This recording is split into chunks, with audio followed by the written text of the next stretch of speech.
समान नागरिक संहिता uniform civil code UCC यह एक सामाजिक मामलों से संबंधित कानून होता है जो सभी पंथ लोगों के लिए विवाह, तलाक, विरासत व बच्चे गोद लेने आदि में समान रूप से लागू होता है।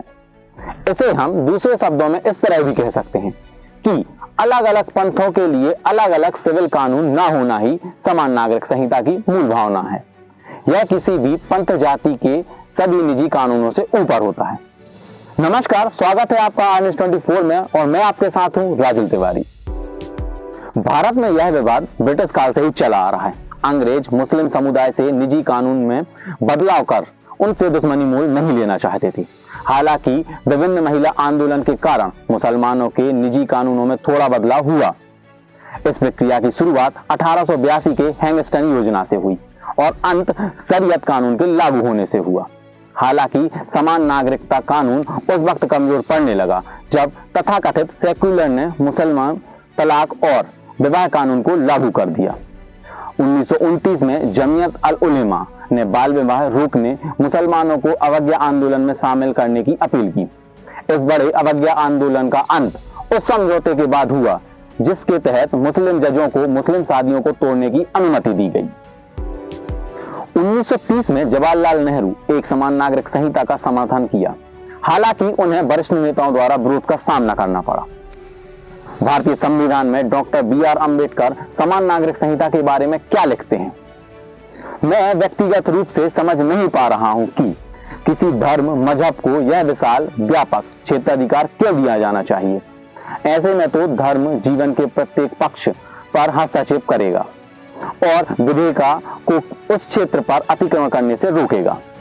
यह स्वतंत्रता हमें क्या करने के लिए मिली है? हमारी सामाजिक व्यवस्था समानता, भेदभाव और अन्य चीजों से भरी है। यह स्वतंत्रता हमें इसलिए मिली है कि हम इस सामाजिक व्यवस्था में जहां हमारे मौलिक अधिकारों के साथ विरोध है वहां सुधार कर सकें। क्या इसके लागू होने से कोई लाभ होगा? इसे हम इस तरह से देख सकते हैं कि अलग अलग धर्मों के अलग अलग कानून से न्यायपालिका पर बोझ बढ़ता है। समान नागरिक संहिता लागू होने से इस परेशानी से निजात मिलेगी और अदालतों में वर्षों से लंबित पड़े मामलों के फैसले जल्द होंगे। अभी के लिए कानून में एक समानता से देश में एकता बढ़ेगी। देश में हर भारतीय एक समान कानून लागू होने से देश की राजनीति पर भी असर पड़ेगा और राजनीतिक दल वोट बैंक वाली राजनीति नहीं कर सकेंगे और वोटों का ध्रुवीकरण भी नहीं होगा।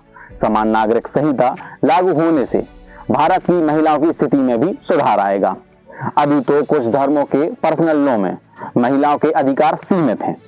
इतना ही नहीं, महिलाओं का अपने पिता की संपत्ति पर अधिकार और गोद लेने जैसे मामलों में भी एक समान नियम लागू हो। समान नागरिक संहिता के विषय में विधि आयोग के क्या विचार हैं?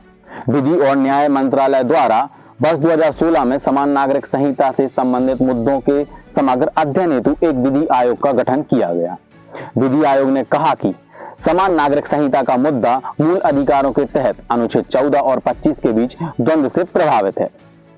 आयोग ने भारतीय बहुलवादी संस्कृति के साथ ही महिला अधिकारों की सर्वोच्चता के मुद्दे को इंगित किया। पर्सनल लॉ बोर्ड द्वारा की जा रही कार्यवाही को ध्यान में रखते हुए विधि आयोग ने कहा कि महिला अधिकारों को वरीयता देना प्रत्येक धर्म और संस्था का कर्तव्य होना चाहिए।